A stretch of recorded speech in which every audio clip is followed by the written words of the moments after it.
2018 में मैंने एक 6 डे का इनर इंजीनियरिंग का कोर्स लिया था जो कि ईशा फाउंडेशन ऑफर करता है। और आज मैं अपना एक्सपीरियंस शेयर करना चाहता हूँ, कैसा रहा इस कोर्स का एक्सपीरियंस।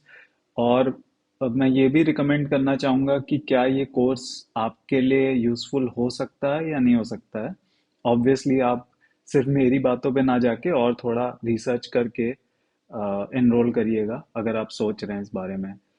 तो स्टार्ट करते हैं। जब मैंने ये कोर्स लिया था तो प्राइमरी मोटिव था कि मैंने इसके बारे में काफ़ी सुना, ऑनलाइन भी पढ़ा था इसके बारे में। आई थिंक आप भी सुनते ही होंगे, सेलिब्रिटीज़ काफ़ी तारीफ करते हैं इनर इंजीनियरिंग कोर्स के बारे में। और कई लोग क्लेम करते हैं कि इससे उन्होंने काफ़ी इनर पीस और जॉय एक्सपीरियंस किया है। और शायद यही रीज़न था कि मैं भी अट्रैक्ट हुआ इस कोर्स की तरफ। तो मैं उस टाइम हैदराबाद में था और मेरे घर के पास ही ये कोर्स ऑफर हो रहा था, मेरे पास टाइम था। सो मैंने इवनिंग क्लासेस में एनरोल कर दिया, विच वाज फॉर 6 डेज, 6 दिन का कोर्स था। डे वन जब मैं गया तो वहाँ पे लाइट म्यूजिक चल रही थी। रजिस्ट्रेशन वगैरह किया, अपनी डिटेल शेयर किए। उसके बाद कोर्स की शुरुआत होती थी और ये पैटर्न प्रिटी मच अगले 5 दिन तक फॉलो हुआ, जिसमें शुरुआत होती थी कुछ स्ट्रेचेस के साथ, जैसे नेक और बैक, इनकी लाइट एक्सरसाइजेस होती थी। और इसके बाद एक सीक्वेंस ऑफ प्राणायाम होता था। ये सीक्वेंस बहुत ही स्टैंडर्ड है, अगर आप ऑनलाइन भी यूट्यूब पे देखेंगे तो आपको इनर इंजीनियरिंग के जो प्राणायाम्स ऑफर होते हैं वो आपको मिल जाएगा। कौन सा सीक्वेंस है वो I am not sure available है कि नहीं, बट होना चाहिए। तो स्टैंडर्ड सेट ऑफ प्राणायाम्स थे। और इन प्राणायाम्स के बीच में आई थिंक सदगुरु के कुछ टॉक्स ऑफर किए जाते थे। वहाँ एक स्क्रीन लगी हुई थी, सदगुरु वहाँ प्रेजेंट नहीं थे, उनके वॉलेंटियर्स थे जो ये कोर्स कंडक्ट कर रहे थे। तो वहाँ स्क्रीन लगी थी जिसपे उनके टॉक्स, जैसे आप यूट्यूब पे देखते हैं वैसे ही होते थे। तो इंटरेस्टिंग थे, कुछ टॉक्स इंटरेस्टिंग थे।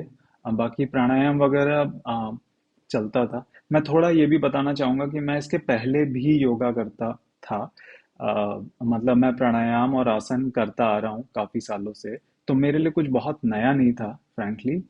वहीं सेम चीज़ें थी, अलग अलग नाम दे दिए गए हैं उसको। बट हाँ, अच्छा एक्सपीरियंस था।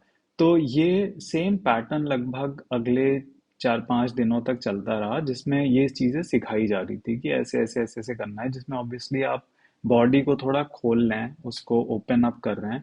और उसके बाद आप प्राणायाम ब्रीदिंग के थ्रू एनर्जी, जो मुझे समझ आया, थोड़ा एनर्जी को आप पाथ दे रहे हैं राइज करने के लिए। तो ठीक था, मतलब कुछ नया नहीं था बट इंटरेस्टिंग था।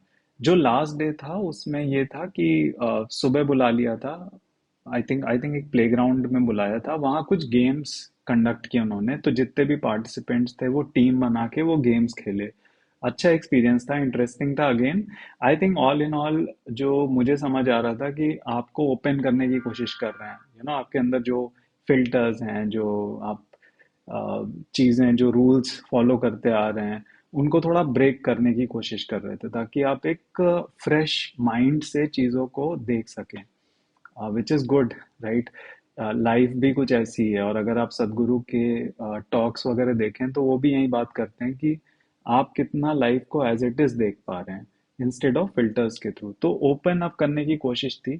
और उसके बाद हम लोग वापस गए सेंटर पे, गेम्स वगैरह खेल के फिर लंच वगैरह हुआ जो ट्रेडिशनल उनका होता है। एंड देन पूजा हुई। और फिर वापस से हम लोगों ने वो प्रैक्टिसेस की।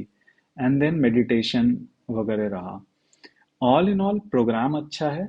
आई थिंक डिफरेंट इंडिविजुअल शायद डिफरेंट तरीके से रिएक्ट करेंगे। जैसे मैं चूंकि ये करता आ रहा था प्राणायाम वगैरह, तो मेरे लिए कुछ ऐसा ट्रांसफॉर्मेशन नहीं था। मैं उसके बाद भी करा काफी दिन तक, बट मैं जो चीजें करता आ रहा था वो मुझे ज्यादा ठीक लगी जो प्राणायाम्स में कर रहा था पहले।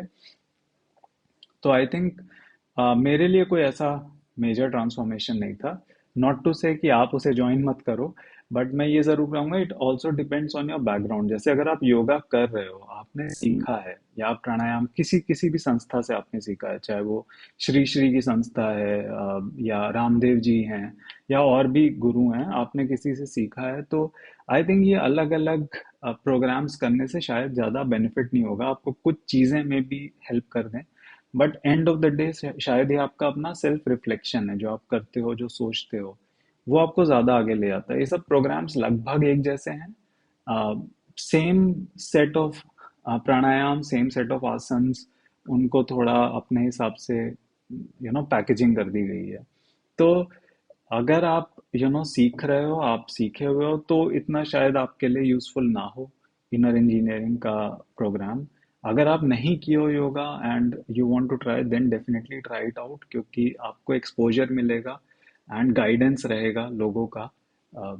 काफ़ी अच्छे वॉलंटियर्स होते हैं। एक और चीज़ है कि शायद सदगुरु के प्रेजेंस में प्रोग्राम करना मे बी डिफरेंट हो। जैसे मैंने सुना है कुछ लोगों से कि जब वो होते हैं, when he is there, then experience थोड़ा डिफरेंट होता है। And that's quite possible because वो खुद he understands things। उनका शायद एक्सपीरियंशियल है knowledge, it's not just informational knowledge. Under the presence of volunteers I am not sure इतना beneficial है। So if you get an opportunity उनके साथ programme करने का, it's far better, I'll say. So all in all, just to recap, मेरे लिए कोई बहुत ज़्यादा ट्रांसफॉर्मेशनल नहीं था ये प्रोग्राम। मैं अब भी करता हूँ प्राणायाम और मेडिटेशन, बट जो जो मेरे लिए सूटेबल रहा है, जो मेरे लिए काम करता है, मैं उन चीज़ों को फॉलो करता हूँ। I don't follow much. कुछ चीज़ें मैं इनके प्रोग्राम से पिक किया जो मैं आज भी करता हूँ, लाइक नेक एक्सरसाइज है, बैक है, वो यूज़फुल थी। और एक लास्ट में एक जब आप करते हो, वो मुझे अच्छा लगता है, वो मैं करता हूँ अब भी प्राणायाम्स में से। तो होपफुली ये वीडियो आपकी हेल्प करेगा, बट अगेन प्लीज़ अपना रिसर्च करिएगा। And if you are enrolling, all the best, and even if you are not, I hope you find your path and you reach your destination. Thank you. Namaste.